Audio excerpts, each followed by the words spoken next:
One of my students recently asked, Gary, just what's the point of doing persona maps? And I'm sorry to say this, but when I look at some of the crappy persona profiles being produced, I also wonder, just what's the point?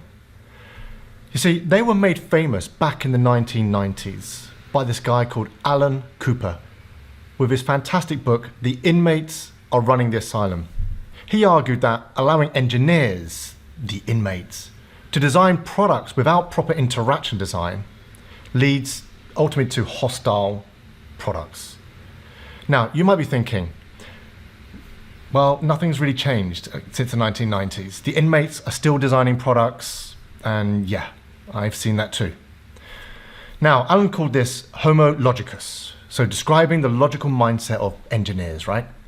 And how it differs from that of typical users, leading to this massive disconnect in the product design.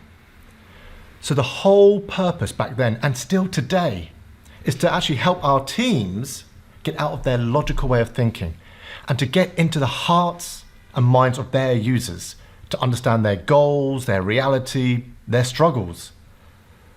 But one problem is that a lot of teams, they're just not sharing enough of this customer-centric data.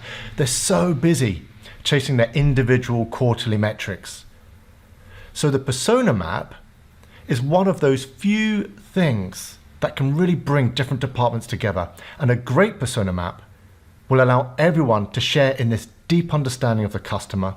It allows for meaningful conversations, helping the different teams decide how to de-risk their decision making and how to best allocate the resources and ultimately create value for their customer or their users faster.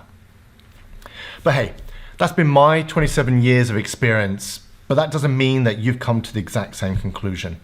So my question to you is, well, what's been your experience using personas? Are you using them? If so, what are you using them for? Or is there actually any point in using them at all? And it's just simply time to kiss them goodbye.